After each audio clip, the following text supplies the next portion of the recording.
This is the human side of healthcare, where we explore all aspects of today's ever-changing healthcare environment. Brought to you by the Dallas-Fort Worth Hospital Council and featuring CEO Stephen Love with co-host Thomas Miller. Now, let's make healthcare human again. Welcome to the human side of healthcare. Delighted you're with us today.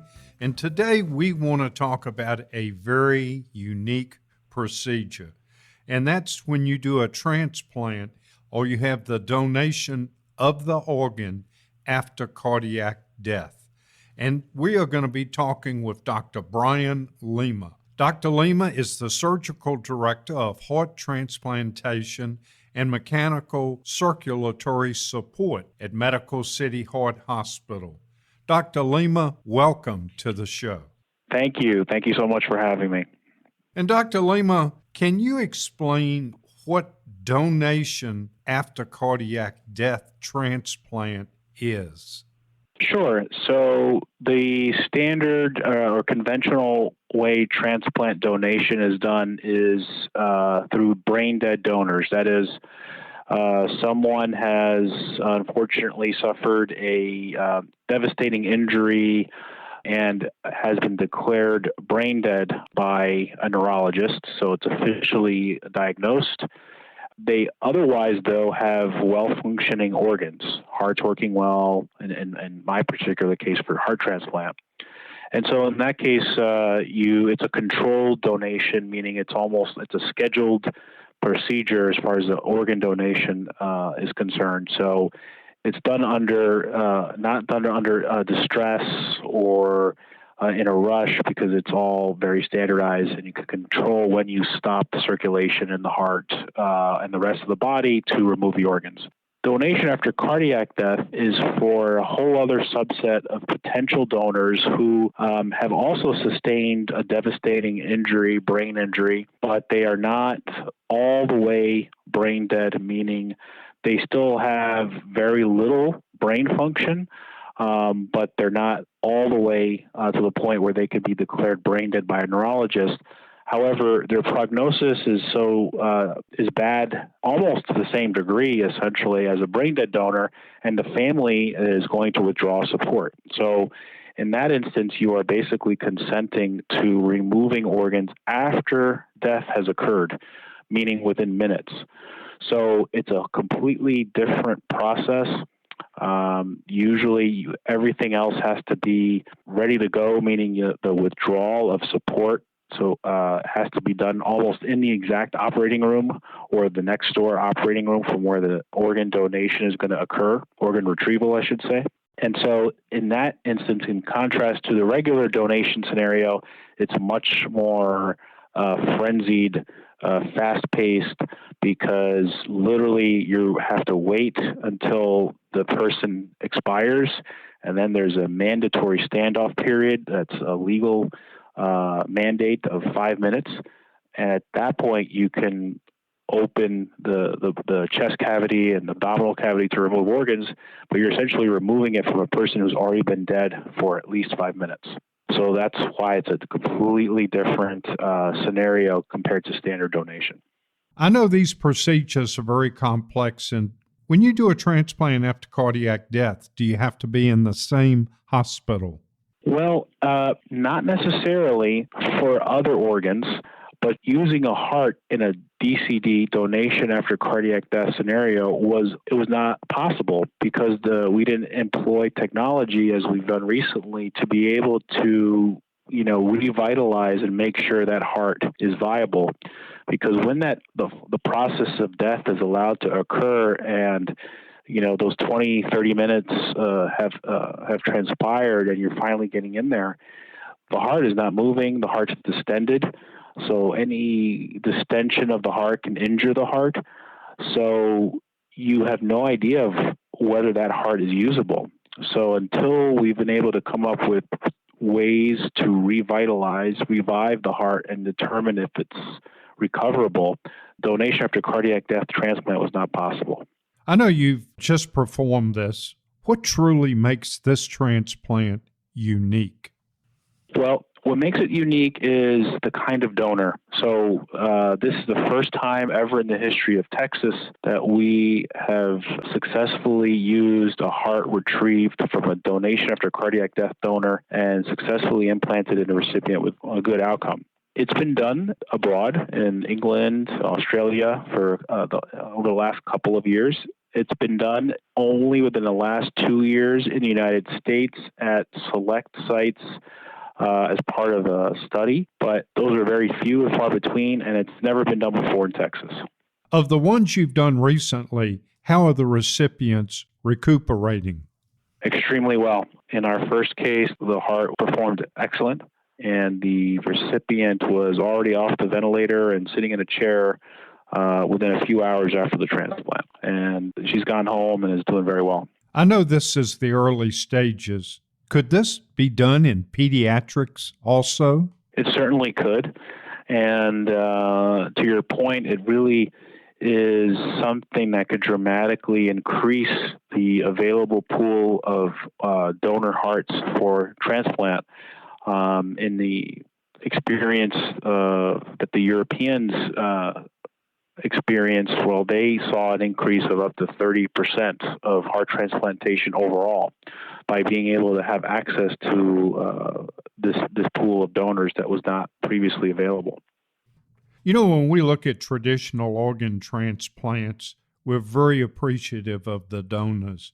But do you have any idea or any numbers in how this procedure could increase the availability of hearts? Yes, I think if we were to go by what the experience encountered in England, for example, their volume of heart transplant overall went up 30-40% purely by the addition of these specific category of donors, DCD donors. So it's anticipated that we might see that same increase here in the United States. You know, as you look in your crystal ball, what do you think this means for the transplant world in general? Well, I think what it means is that less people with end-stage heart failure will die waiting for a heart. I think it's going to save more lives, many more lives. It's going to increase the number of transplants that we do, and I think offer a great deal of hope for those that are desperately in need of a heart for transplant, who otherwise in the current or I guess previous methods would have not had the access to a heart. I think this really dramatically changes the landscape of heart donation, and I think we're just scratching the surface of this. I think as we improve our technology and ability to go further distances to retrieve hearts that maybe have sustained some damage, but we can resuscitate the hearts using this approach, I think we're on the precipice of a dramatic improvement in our ability to save lives of those with end-stage heart failure. We're talking with Dr. Brian Lima. He's the surgical director of heart transplantation at Medical City Heart Hospital, about this incredible procedure where a heart that was clinically dead was brought back to life and then successfully transplanted to save someone else's life. More on this amazing story with Dr. Lima next on the Human Side of Healthcare.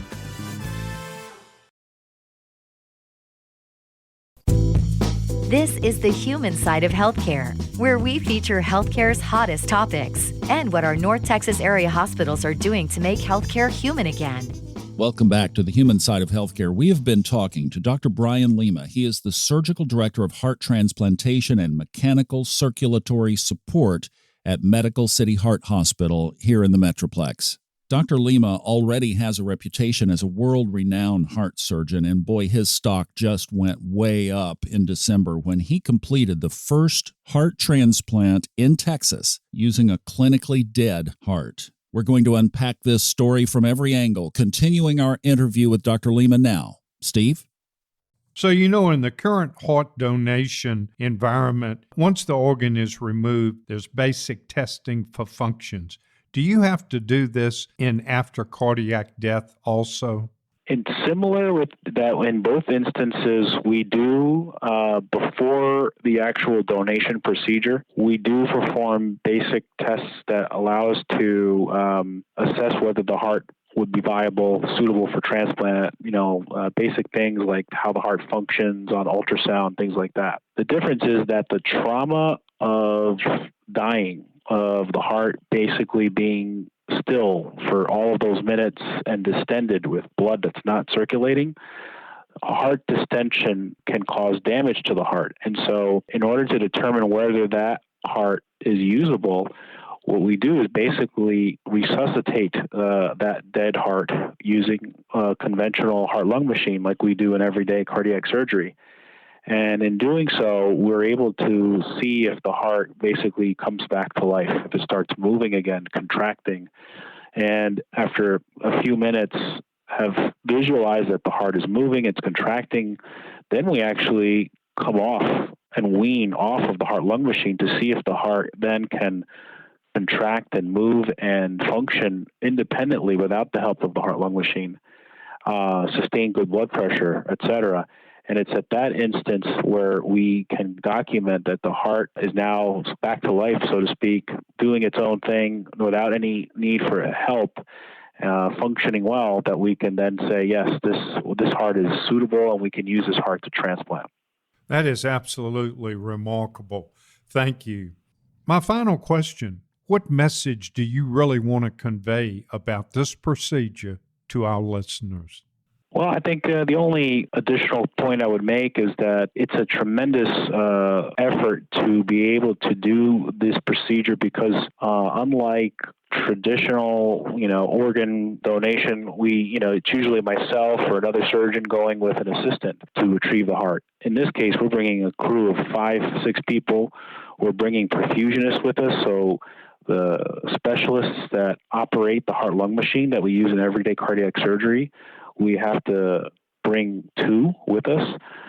So it's a much more involved process. We have to bring a lot of our own instruments that we use. So you're taking what is normally a 2-person type of endeavor and tripling that almost. So it's a lot of people involved. It's a big team. So it's a testament to our team and all, how amazing everyone's efforts collectively were on this effort. But I think that also is what has posed and will continue to pose a bit of an obstacle to more wider adoption of this approach. Thank you very much. This is a fascinating topic, and you've explained it so well. Thank you. Thomas? I'm just thinking back to when you went to medical school. Would you have ever thought that you would have been doing this? No, I definitely, at medical school, I was, like everybody else at my level at that time, treading water, trying to keep up with all the tremendous amounts of information we were trying to understand and apply. And so I was just hoping I could become a doctor someday and maybe, even become a heart surgeon. But I would have never in my wildest dreams anticipated having the good fortune of being with such a great team to be able to do things like this on the cutting edge, pushing the envelope on the technology to really not just impact the individual patient we're operating on, but impact the field, save many more lives through just trying to improve care overall. Because, come on, even folks like Steve and I know that tissue and muscle dies when there's no blood flow. Yes. How do you do it? I know you just described the process, but help me over that hurdle that a dead heart comes back to life. Well, it's one of those things where it's challenging technically because what you're trying to do is make up for that period of time, like if someone's drowning, if you can get to them in time and get that water out of their lungs, you can bring them back to life. And so in this instance, we are really, really motoring when we're opening and reestablishing blood flow back to the body, to the heart. To give you an idea, just from the moment we start making our incision after we've been given the green light to go ahead and try to retrieve the heart, to actually going on the heart-lung machine and bringing flow back to the body, it's 5 minutes or less. So that's moving very, very quickly, opening the chest cavity, establishing your connections to the aorta, to the right atrium, clamping off the vessels that go to the brain to make sure that, we don't get blood flow back there. But that's a very tricky, technically challenging scenario and under a time constraint. But if you're able to pull it off, and thankfully we have, you're hoping that you're in that nick of time that you can rescue some of those dying tissues. Two-part question. Back in December, when you did the first one, you're walking in to do this for the very first time. How were you feeling? What was going through your mind, or were you just in the zone? I tend to not overthink things. I'm a big believer that the reason why I and other heart surgeons have trained the decade we did to be able to do this is so that you do things with so many repetitions, so many reps, that it becomes second nature and you don't overthink. So I've learned that basically if you rush, if you overthink, that's when mistakes happen. So I was just confident in that, we know what we need to do. We'll go step by step. We won't get flustered, and it's going to work out. And so I think that's key. I think you have to be confident in your training and all the experience. And I think I've studied a lot on how professional athletes have overcome that kind of thing. And I love the idea of the zone. I guess maybe I was in the zone, but I think we all are in those instances because it's one stitch at a time, basically, one step at a time. You just have to trust in that process. And then let's visit you again about maybe 30 minutes after the procedure.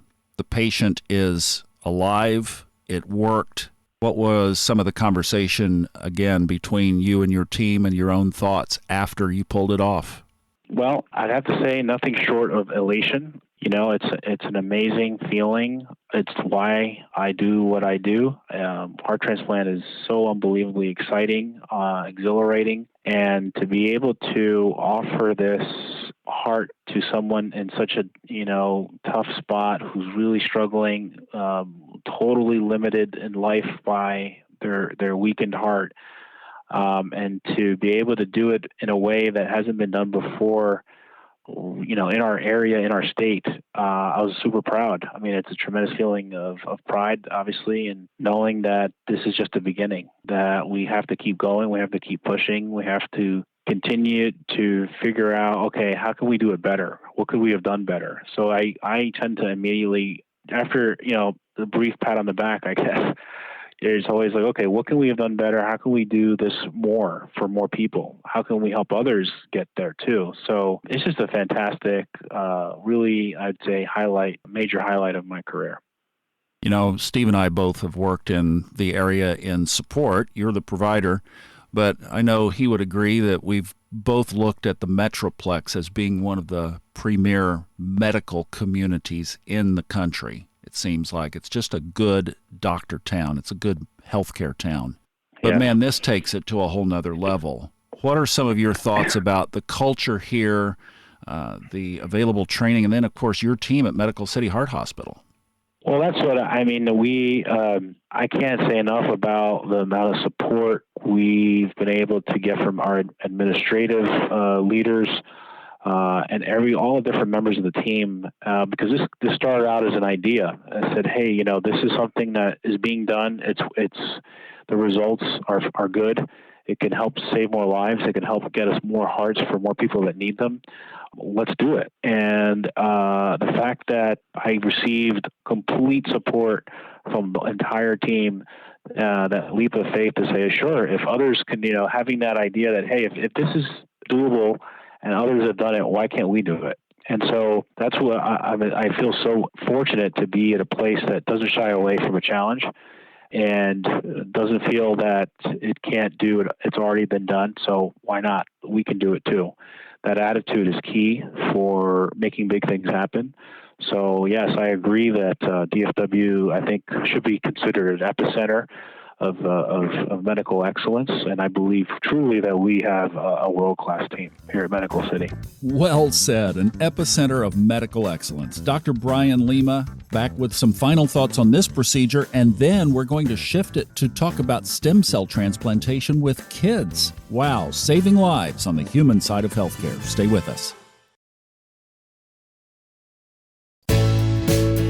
Welcome back to the human side of healthcare, where we explore how to take better care of your health so you can live a happier, healthier life. With DFW Hospital Council CEO Stephen Love, along with Thomas Miller. Welcome back. We're continuing our amazing conversation with Dr. Brian Lima, Surgical Director of Heart Transplantation at Medical City Heart Hospital, about this new procedure that was first performed at the hospital back in December. Basically saving someone's life by transplanting a heart that had been without vital blood circulation for over 5 minutes.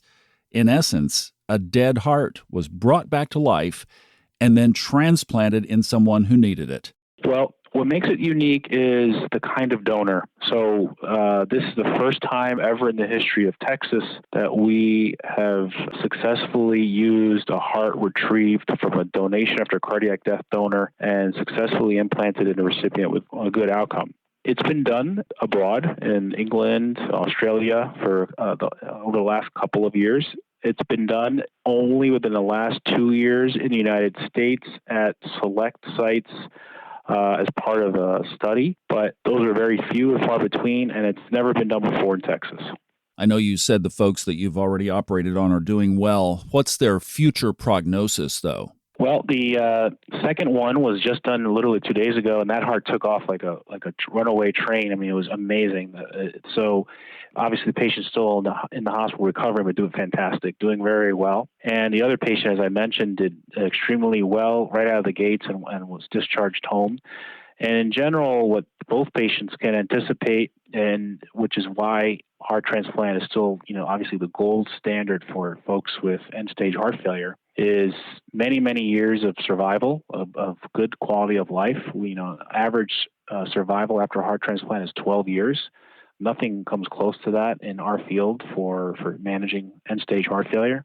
There's obviously a lot of folks looking after these patients. They're on rejection drugs, so we have to closely monitor that and make sure they don't, they are susceptible to infections, particularly early on. So we see them a lot. They see us a lot. It's like it's a unbreakable bond, and we're very proud of how we take care of these patients. But they all do very well.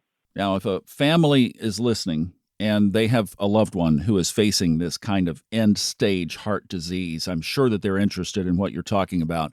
How would they get on a list, or what would they do to pursue? So, it would start with basically being evaluated by our heart failure team. So here at Medical City Heart Hospital, we have an outstanding, multidisciplinary team of heart failure clinicians.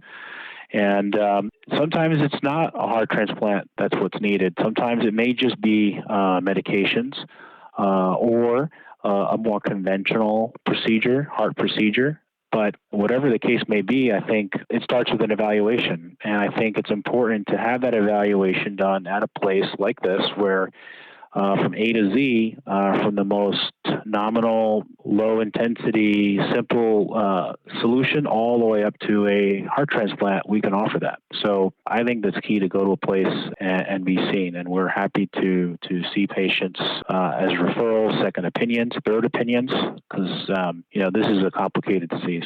Dr. Lima, I know we've had you on before, but man, now I feel like I'm interviewing a rock star. Thank you for raising the bar. Thank you very, very much. I appreciate that very much. I appreciate you guys just having me, and anything that you could do, we could do to spread the word about heart failure awareness, I'm all for it. We've been listening to Dr. Brian Lima. He's the Surgical Director of Heart Transplantation and Mechanical Circulatory Support at Medical City Heart Hospital. Steve, are your ears still ringing?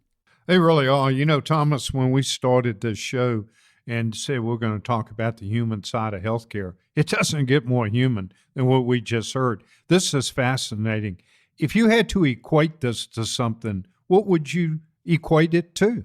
I love medical technology breakthroughs, but I got to say that this one, to me, would be like landing on the moon. I really think so. This is huge.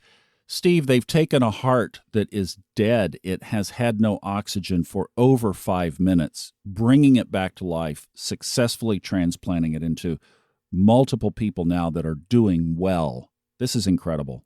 It really is incredible. And the other thing that I'm almost in awe is all the good people that donate and the families that have donors that donate hearts. This now is going to make more hearts available. More people on the waiting list are now going to get hearts and live. This is just truly phenomenal. Well, we're going to continue the good news and turn it even toward kids. I mean, what is better than saving a child's life, right? Now let's meet Dr. Tiffany Simms-Waldrip. She's clinical director of stem cell transplant at Children's Health and also an associate professor at UT Southwestern Medical Center. She's going to tell us about a national database registry where people like you and I can register to donate stem cells that could possibly save a child's life. Dr. Waldrip, welcome to the program. Thank you for having me. You know, this is such an important topic, but I thought one thing that we could do for our listeners to kind of set the stage, can you explain what is pediatric stem cell transplant? Sure. So a stem cell transplant in general is a process where we replace a patient's marrow that's not working correctly with a new and normal bone marrow from a healthy donor. That's the easy way to say it. It's a complicated process where we use, chemotherapy and radiation and a lot of other things to kind of prepare the patient. But ultimately, the goal is to give them a brand new bone marrow that is functioning properly and hopefully cures them of whatever it is that we are transplanting them for. What type of pediatric patient generally would be one that would need a bone marrow transplant? We do transplants for a variety of conditions, both malignant and non-malignant. Most commonly, I would think that we transplant patients with high-risk malignancies, such as leukemias. Those patients often need a transplant for cure for their disease. But we also perform transplants for other processes like bone marrow failure syndromes, where patients' bone marrows just don't work properly and they're not making the right cells that they need to produce, normal blood cells. What would be, could an infant be born and need a bone marrow transplant almost immediately, or is this something that develops over time? It depends on the condition. There are certain conditions where infants actually do need a transplant, certain immunodeficiencies where they are born with an immune system that doesn't function properly. We actually transplant infants with something called SCID, which is severe combined immunodeficiency, and they actually need a transplant relatively quickly within the first 6 months of life or so. I know it's important when you look at organ transplants that you can have a donor and, of course, the recipient. When you think in terms of bone marrow transplant, how do you ensure that there's someone that can donate for the transplant, or a match, if you will? So there are several ways that we go about looking for a donor. Obviously, having a sibling, a brother or sister who's a match would be usually is the most, the best type of donor that we would look for. But most patients don't have a brother or sister that's a match. So in those cases, we actually rely on registries where different people around either the United States or around other countries will sign up to put their information into this registry, and then we can do a search and hopefully find a donor that might match our patient. You just brought up an interesting point, the different registries and the matches, and you have to search those. For someone to become a person on the match that would say that they would be willing to donate bone marrow, what exactly do they go through? Do they have to take a physical? Not initially. So like currently when we do our bone marrow drives and what Be the Match does is They will organize events to allow people to register to be a donor. And initially, all that really requires is doing swabs of your cheek, which you can either get a kit sent to your home or you can do it actually at a location where you just swab the inside of your cheek, and that information gets sent to the registry, and they can extract the data that they need. That information is placed into the registry. And then when we, as physicians, need to find a donor off the registry, we'll put in our patient's information, and the registry will search for a potential donor who matches. Once we identify someone who's a potential match, at that point, whoever is running that registry will contact the potential donor, and then we'll bring them in for a series of further testing, one to make sure that they truly are a match, and then after that, then they will go through a series of, questionnaires to determine, what is their medical history and things like that, just to make sure we're providing our patient with the best donor possible. To our listeners out there who may donate blood, they go to blood drives and they have some screening they go through. Is there anything that you would recommend to people that would encourage them to certainly at least sign up and be on the registry? Well, I think the main thing that we want are donors that are willing to donate. We don't want people to go and sign up, to be on the registry, and then when it's time, if they happen to be a match, then they're not willing to donate. That's obviously the worst possible scenario. So motivation for the donor is a key thing. But other than that, I think if they're willing and wanting to potentially donate, I think becoming part of the registry is, very important for our patient population. This is Dr. Tiffany Simms-Waldrip, Clinical Director of Stem Cell Transplant at Children's Health, on this National Stem Cell Registry. How you find it? You can just simply search Be the Match Stem Cell Registry, and you'll find it easily online. And if you missed part of these interviews and you'd like to hear them in their entirety, check our podcast, The Human Side of Healthcare. It's on all the major podcast players, including the Odyssey app, where you can also stream us live. More with Dr. Waldrip and saving kids' lives through donating our stem cells, next on The Human Side of Healthcare. Covering the healthcare topics that matter most to North Texas. This is The Human Side of Healthcare with DFW Hospital Council CEO Stephen Love, along with Thomas Miller. Welcome back to The Human Side of Healthcare. We're continuing our conversation, this very important, life-saving conversation, with Dr. Tiffany Simms-Waldrip from Children's Health and UT Southwestern Medical Center. We're talking about a program where we adults can donate stem cells that could help save a child's life. The program is called Be the Match, and you can find it online by searching Be the Match Stem Cell Registry. And if you missed any of this and need to hear it again, you can catch our podcast, The Human Side of Healthcare, on all the major podcast players and the Odyssey app. Steve? Can an adult donate that would go to a pediatric patient, or do you have to really rely on age to age? No, so actually the unrelated donor registries, the youngest potential donors are 18. So you have to be an adult to be on the registry. And age doesn't matter necessarily in terms of us picking a donor. There's lots of different factors that we look at, and age is one of them. But no, it's not age-to-age match when we look at donors. Usually, I believe that the registries will stop.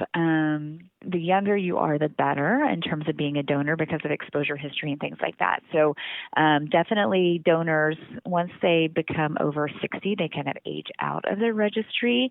And, usually we don't place new donors on the registry if they're, aging out. So if they're in their 40s or 50s, the likelihood of them being part of the registry kind of goes down with age.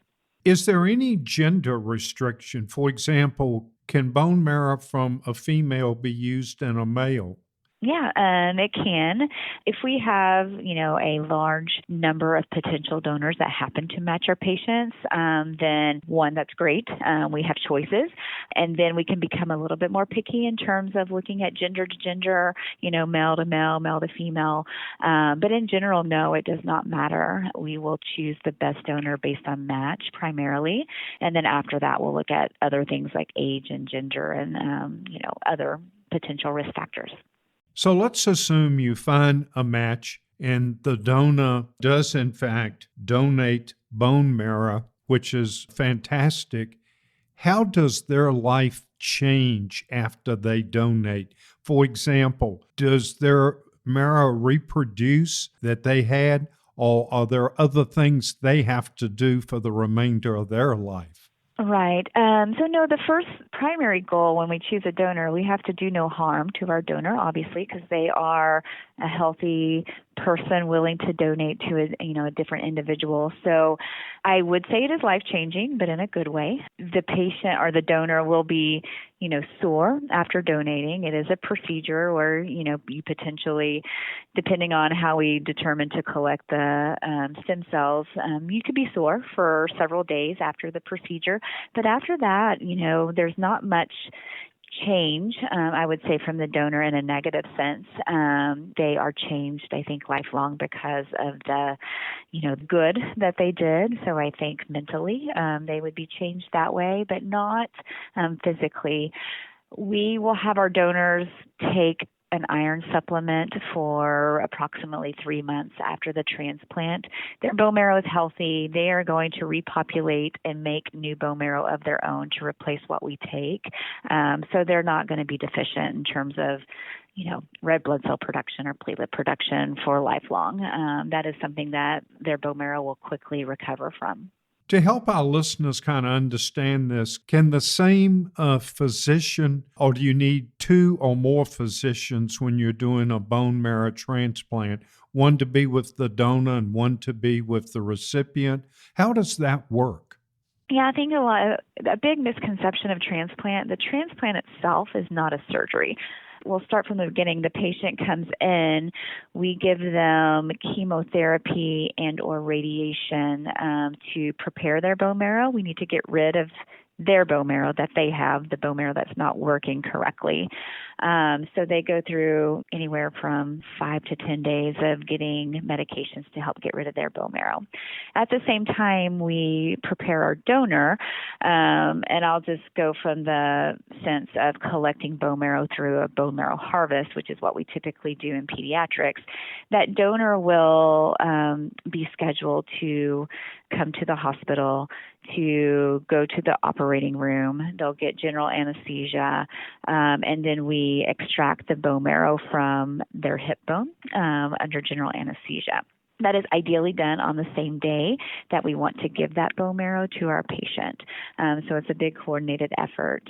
Typically, the same for us as physicians. If we're doing a sibling harvest, meaning we're taking the bone marrow from a brother or sister, I'll go down to the operating room and I'll collect the bone marrow from that sibling, and then it gets infused to my patient. For an unrelated donor on the registry, because these patients are anywhere in the United States or anywhere basically in the world, they don't come to me to donate their bone marrow. They will go to the nearest bone marrow collection center, which are, all over the world. And a physician there that is certified in bone marrow collection will collect their bone marrow, and it gets shipped to me on the day we want to, or basically right after they donate the bone marrow, and then we infuse it into our patient here.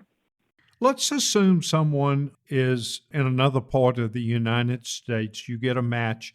How long will bone marrow be able to be kept before it needs to be used on the recipient? I hate to use the word, but a shelf life. No, it does. We prefer to infuse it within the first day. Obviously, I think after 2 days, you start to lose what we call cell viability. So some of those cells will die. If we have to collect, there are certain situations where we actually collect the donor before the transplant process starts. In that case, we actually freeze the cells, and then once it's time to infuse them into our patient, they will be thawed and then infused at bedside. That is amazing. That is amazing, this entire process. So let me ask you this. Of patients that receive bone marrow transplants, what would you say the survival rate is? It depends on what we're transplanting for. For patients that we transplant bone marrow for non-malignant conditions such as aplastic anemia or sickle cell disease, their survival rate is quite high. We can quote up to even greater than 90% overall survival. For our patients that are getting transplant for other conditions such as leukemia and other malignancies, the survival is lower. And that's because they still run the risk of their disease coming back. So transplant for these patients is the best chance of cure. Unfortunately, it's not 100%. I would love if it was, but it's not. So those patients, we have to monitor closely after transplant for their disease coming back. And the other part of transplant that's, it's a difficult process. There's a lot of things that it entails, and there are complications after transplant with infections or other, specific complications like graft versus host disease, which is a very specific transplant complication. Those things can happen, and those things can be life-threatening to our patients. In particular, with the graft versus host disease, a lot of that happens because of our donors not being matches and the complications that arise from that. So that's one of the biggest reasons why we actually need to find a really good donor, is so we can eliminate some of these post-transplant complications. And this registry that Dr. Waldrip is referring to is called the Be the Match, and you can easily find it online by searching Be the Match Stem Cell Registry. You can sign up and possibly help save a kid's life. Dr. Tiffany Simms-Waldrip, Children's Health and UT Southwestern Medical Center. Thank you. And speaking of saving lives, Steve, what's the latest on COVID now? Some good news, Thomas, and I love to give good news. The number of cases is down, the positivity rate's down, our hospitalizations of people with COVID is down, and the deaths are down. That is fantastic news. We're not totally out of the woods, but the trends are so promising, and we're doing everything we can to get back to normal. Well, we've talked about saving adult lives through heart transplantation. We've talked about saving kids' lives through stem cell transplantation, and the COVID numbers are down. I think we've had a good show.